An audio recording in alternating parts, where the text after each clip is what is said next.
Assalamualaikum warahmatullahi wabarakatuh. Saya Rero Tafiansyah Nugraha dari 11 MIPA 1 absen 24 ingin menjelaskan infografis yang telah saya buat tentang agresi militer 1. Agresi militer Belanda 1 terjadi pada 21 Juli 1947 hingga 4 Agustus 1947.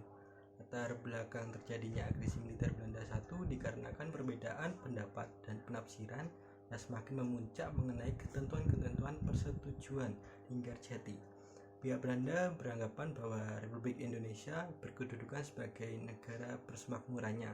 Sementara itu, pihak Republik Indonesia beranggapan bahwa dirinya adalah sebuah negara merdeka yang berdaulat penuh. Belanda berpendapat bahwa kedaulatan Republik Indonesia berada di bawah Belanda, sehingga Republik Indonesia tidak boleh melakukan hubungan diplomasi dengan negara lain. Belanda secara terang-terangan melanggar gencatan senjata. Agresi militer Belanda 1 memiliki 3 tujuan, yaitu tujuan politik, tujuan ekonomi, dan tujuan militer. Untuk tujuan politik, yaitu Belanda ingin mengubah ibu kota Republik Indonesia dan menghapuskan kedaulatan Republik Indonesia.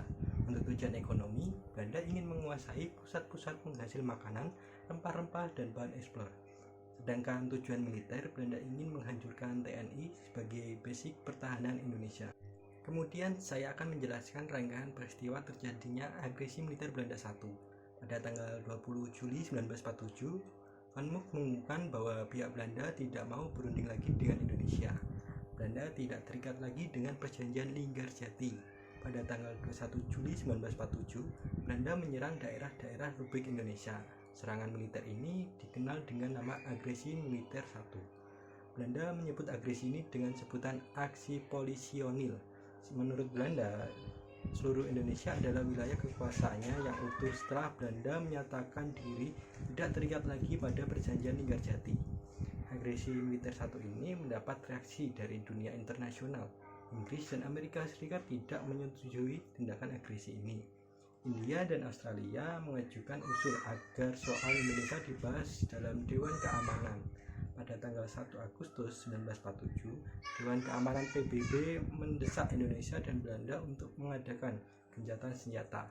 Pada tanggal 4 Agustus 1947, Republik Indonesia dan Belanda mengumumkan gencatan senjata.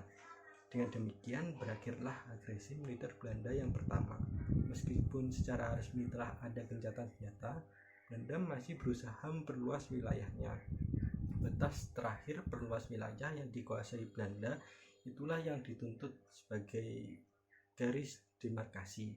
Garis demarkasi ialah garis khayal yang kemudian dikenal sebagai garis Van Mook. Untuk mengawasi pelaksanaan gencatan senjata dibentuk komisi konsuler. Anggota komisi berasal dari beberapa konsul jenderal di Indonesia.